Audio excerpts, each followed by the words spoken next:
சிறிது நேரத்திற்கு பிறகு ஹரிஷ் திரும்பி வந்து காரை ஓட்டத் தொடங்கினான். அப்போது சந்தனாவின் போனுக்கு ஒரு மெசேஜ் வந்தது. அதை பார்த்த சந்தனா அதிர்ந்து போனாள். ஓ மை காட், மல்ஹோத்ரா டீலுக்கு ஒத்துக்கிட்டாரு. கங்க்ராச்சுலேஷன்ஸ் சந்தனா. மல்ஹோத்ரா உன்ன போல பிசினஸ் மற்றும் மத்த விஷயங்கள்ல இவ்வளவு புரிதல் உள்ள ஒரு பொண்ணை எப்பவும் ரிஜெக்ட் பண்ண மாட்டார்னு எனக்கு அப்பவே தெரியும். போதும் போதும், இவ்வளவு நாடகம் தேவையில்லை. அப்புறம் அவர் மல்ஹோத்ராஜி, நாட் மல்ஹோத்ரா. இப்போ இவ்வளவு பெருமை பேச தேவையில்லை. இது எப்படி நடந்தது? மல்ஹோத்ரா என்ன ஆபீஸ்ல இருந்து வெளியே அனுப்பிட்டாரு.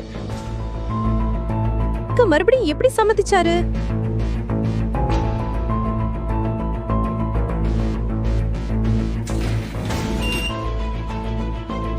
Hi ma'am, how are you? Good, how are you? All good. வாங்க. ஓ சந்திரா மேடம், உங்க குரூப்பும் ஆட்களும் இவ்வளவு பெரிய லெவல்ல இருக்காங்கன்னு நீங்க முன்னாடியே சொல்லவே இல்லை. இல்லனா இந்த டீலை நானே உங்ககிட்ட கொண்டு வந்திருப்பேன். பெரிய ஆட்கள்னா? இத பத்தி எல்லாம் இப்ப பேச வேண்டாம். இன்னும் 5 நிமிஷத்துல எங்க சிஇஓ கூட உங்க மீட்டிங் இருக்கு. Come please. ஒரு நிமிஷம். அந்த வீடியோ கால்ல யார பாத்தீங்க? அது யாரு? ராஜேஸ்வரன் குரூப் ஆஃப் இண்டஸ்ட்ரீஸோட சிஇஓவா? உங்க கையை விட்டு போய்கிட்டு இருந்த டீல் எப்படி உங்களுக்கு கிடைச்சது? அப்புறம் நீங்க என்ன பேரு சொன்னீங்க? மல்ஹோத்ரா. அந்த மல்ஹோத்ரா எந்த பெரிய ஆட்களோட கான்டாக்ட் இருக்குன்னு உங்ககிட்ட சொல்லிட்டு இருந்தான். என்ன சொல்லிட்டு இருந்தீங்க?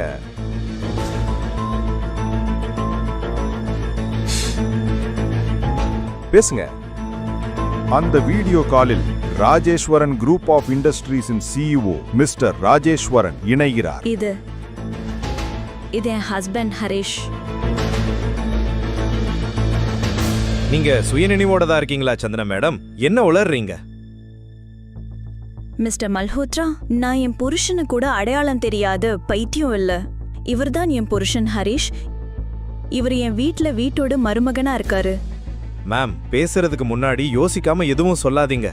இவர் யாருன்னு உங்களுக்கு தெரியுமா? இவர் எங்க கம்பெனியோட சிஇஓ. உங்களையும் என்னையும் மாதிரி இருக்கிற ஆட்கள் இவர்கிட்ட வேலை செய்யறாங்க. அப்போ இவர் எப்படி உங்க புருஷனா இருக்க முடியும்? மிஸ்டர் மல்ஹோத்ரா, ஆனால் நான் சொல்றது உண்மைதான். இவர்தான் என் கணவர். Just shut up Chandra.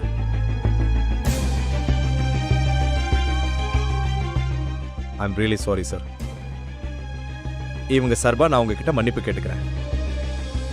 பரவாயில்ல மல்ஹோத்ரா, நாம மீட்டிங் அப்புறம் வச்சுக்கலாம்.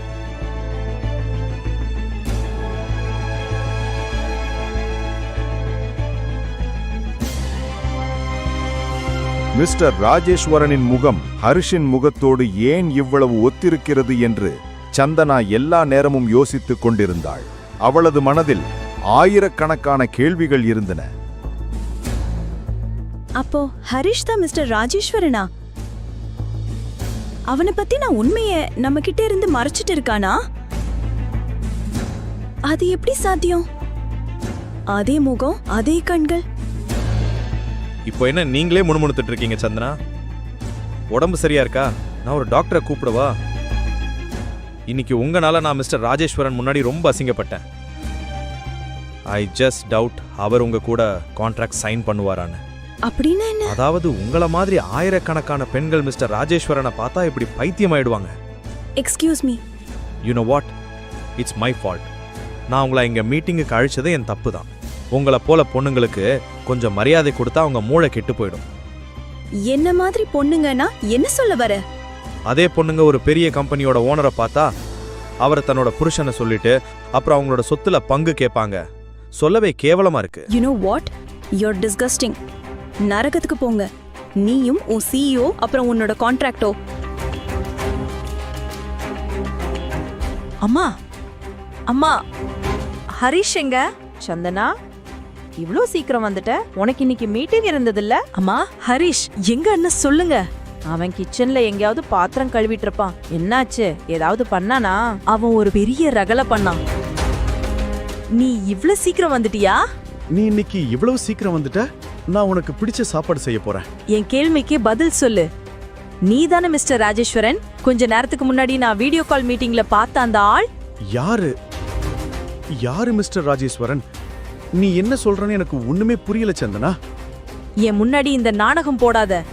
உண்மையை சொல்லு. அது நீதானே? சந்தனா, இந்த பெரிய மீட்டிங்களை பத்தி எனக்கு என்ன தெரியும்? அப்போ உன்னோட ஃபேஸ் ஏன் அவரோடது மாதிரியே இருக்கு? யாரோடது மாதிரி? மிஸ்டர் ராஜேஸ்வரனோடது மாதிரி? இங்க பாரு சந்தனா, நான் நாள் முழுக்க வீட்டு வேலை செஞ்சுட்டு இருக்கேன். வெளியில போனாலும் காய்கறி வாங்க மட்டும்தான் போறேன். நீயோ என் மேல என்னென்னவோ பழி சொல்ற. இவனை பார்த்த யாரும் மிஸ்டர் ராஜேஸ்வரன் என்று நினைக்க மாட்டாங்க. அதனாலதான் சந்தனாவும் தான் பார்த்தது உண்மையா என்று சந்தேகப்பட்டாள். அவனோட நிலைமைய பாரு சந்தனா. எப்படி அவனால மிஸ்டர் ராஜேஸ்வரனா இருக்க முடியும்? எந்த ஆங்கிள் பார்த்தாலும் அவன் அவருக்கு ஈக்குவலா இல்ல. ஹரிஷ் இவ்ளோ பணக்காரனாக இருந்தா ஏன் என் கூட இப்படி இருக்கணும்? நான் கொஞ்சம் அதிகமாகவே யோசிக்கிறேன்.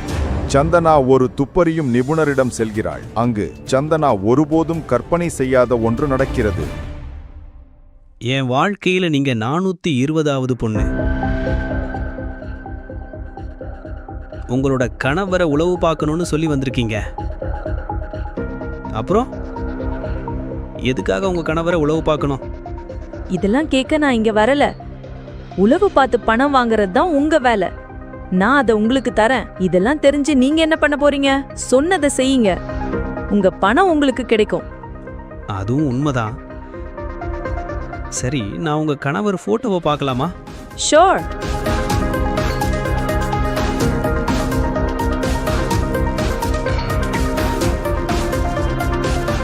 ஹரிஷின் புகைப்படத்தை துப்பறியும் நிபுணர் பார்த்தபோது அவருக்கு புல்லரித்தது.